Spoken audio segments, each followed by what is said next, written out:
Question lecture series में एक question और हम लोग आज डिस्कस करेंगे। गेट का क्वेश्चन है, इंटीग्रेशन, रीमान इंटीग्रेशन से है। एक फंक्शन दे रखा था क्लोज इंटरवल 1 से 2 पर जो कि नॉन नेगेटिव है। तो नॉन नेगेटिव रीमान इंटीग्रल पहले लिख लेते हैं, यानी small f x is greater than equal to 0 for every x belongs to 1 से 2। ठीक है, सच दैट ये कंडीशन होल्ड कर रहा है कि अगर उस fx में रूट एक्स से डिवाइड करके तब उसका इंटीग्रेशन निकालें तो वो k times of this integration आ जाता है उस फंक्शन के इंटीग्रेशन के बराबर, जो कि नॉन जीरो वैल्यू है। तो ये वैल्यू भी नॉन जीरो है, ये बता रहे हैं। तब बता रहे हैं कि वो k कहाँ बिलोंग करेगा। तो आई थिंक कि हम लोग ये बात समझ पाए अगर कि रूट एक्स जो हम डिवाइड कर रहे हैं fx में, तो या हम मल्टीप्लाई कर रहे हैं 1 अपॉन रूट एक्स को, है ना, जो 1 से 2 पर वो भी डिफाइन है। तो 1 अपॉन रूट एक्स जो फंक्शन है, हम इसको दूसरा फंक्शन मान लेते हैं थोड़ी देर को, लाइक जी एक्स। तो G X equal to 1 upon root X हो गया फॉर एक्स बिलोंग्स टू 1 से 2 पर, है ना। तो आपको पता है कि रूट एक्स का जो ग्राफ होता है वो ये होता है, this the graph of root x which is increasing. तो 1 अपॉन रूट एक्स का ग्राफ हो जाएगा डिक्रीजिंग। तो डिक्रीजिंग फंक्शन का जो सबसे बड़ी वैल्यू होती है, यानी कि हम ये कह सकते हैं कि यहां पर gx भी हमारा क्या होगा, सबसे लार्जर वैल्यू सबसे स्मॉलर वैल्यू कहां देगा। जब अगर हम ये कहें कि हमारा डिक्रीजिंग फंक्शन हो गया है, तो ये फंक्शन डिक्रीजिंग का मतलब क्या होता है, स्टार्टिंग वाले पॉइंट पर लार्जर वैल्यू देना और लास्ट वाले पॉइंट पर वैल्यू स्मॉल कर देना, डिक्रीज तभी तो होगा इस तरीके से। तो हम इस वाले 1 पॉइंट पर सबसे लार्जर वैल्यू दे रहे होंगे और लास्ट वाले पॉइंट पे सबसे इन्फीमम दे रहे होंगे। स्ट्रिक्टली इंक्रीजिंग डिक्रीजिंग में तो ऐसे ही पढ़ा जाता है। तो gx जो है वो हमारा नॉन नेगेटिव बनेगा और gx की कोई भी वैल्यू इस पॉइंट पर सबसे स्मॉलर वैल्यू 1 अपॉन रूट 2 मिलेगी। जब मैं 2 पुट करूंगा फंक्शन में तो g2 की वैल्यू 1 अपॉन रूट 2 और स्टार्टिंग वाले पॉइंट पर सबसे लार्जर वैल्यू देगा जो कि g1 मिलेगी। g1 कितना आएगा 1। तो ये फंक्शन नॉन नेगेटिव है हमारा और ये भी पॉजिटिव है और ये वैल्यू देता है। अच्छा, 1 अपॉन रूट 2 क्या होता है? 1 अपॉन रूट 2 जो है वो 1 अपॉन रूट 2 की, यानी रूट 2 की वैल्यू अप्रॉक्सीमेट 1.414 की होती है ना। तो 1 अपॉन रूट 2 अप्रॉक्सीमेट कितना होगा, हम मान लेते हैं 1 अपॉन 1.414।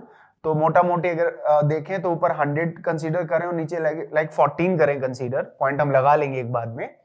तो 14 5 जा 70 और 6 टाइम जाएगा 84, 7 टाइम जाएगा 98, यानी 14 7 जा 98। तो ये अप्रॉक्सीमेट मैं बता रहा हूं कि जो gx की वैल्यू है वो अप्रॉक्सीमेट 0.7 से 1 के बीच रहेगी, आगे और कुछ नंबर आएंगे। अच्छा, ऐसा कर क्यों रहे हैं, क्योंकि हमसे ये पूछ रहे हैं ना कि अगर मैं 1 upon root x into f x dx को इंटीग्रेट करूं वो इसके बराबर आ रहा है। तो एक बात तो हम भी जानते हैं कि एक F X into G X करिए आप, तो F X into G X का मतलब एफ एक्स और इंटू जी एक्स का मतलब 1 अपॉन रूट एक्स, तो F X upon root X ही तो आएगा। तो ये F X into G X की, अब इसमें मॉडुलस लगाने से कोई फायदा नहीं है। क्यों?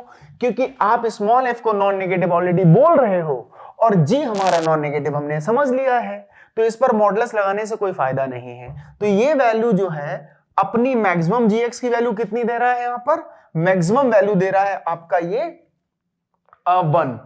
तो हम इसे कंसीडर कर सकते हैं कि हाँ, गेटिंग द पॉइंट, तो 0.7 से 1 तक जा सकता है। ठीक है, तो 0.7 से 1 तक जा सकता है। तो ये वैल्यू अगर देखा जाए तो ये वैल्यू यहां पर जो भी आएगी जिससे लेस देन, मैक्सिमम से बड़ा तो हो नहीं सकता, गेट द पॉइंट। और मिनिमम कितना है वो भी हमें समझ में आता है, तो ये वैल्यू मिनिमम से। तो अगर हम इस quantity F X into G x जो है, यानी ये वैल्यू जो भी है वो आपकी जो वैल्यू है वो है F X upon root X.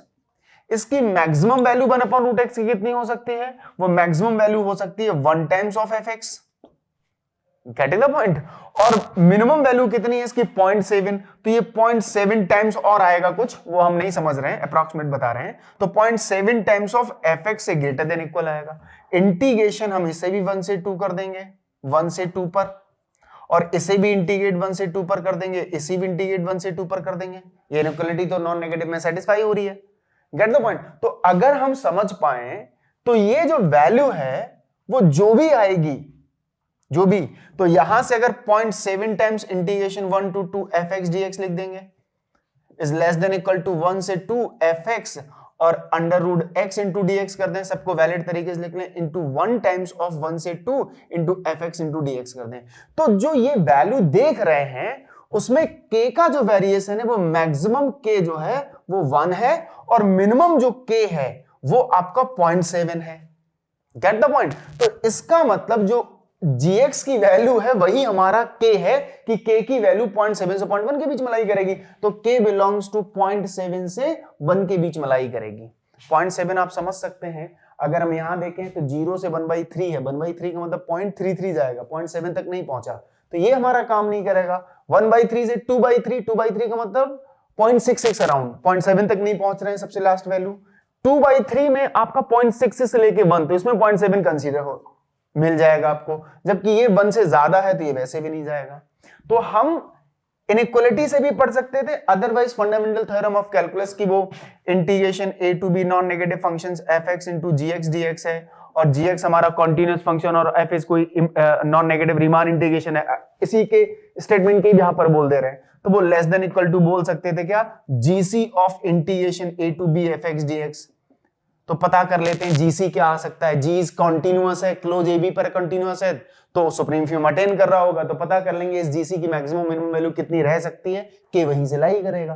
तो सीधा भी कर सकते थे, नहीं तो हमने यहां से कंसीडर करके यहां से भी हमने बता दिया कि 0.7 से 0.1 के बीच में रहेगा। तो ये रहा आपका एग्जैक्ट आंसर। Thank you.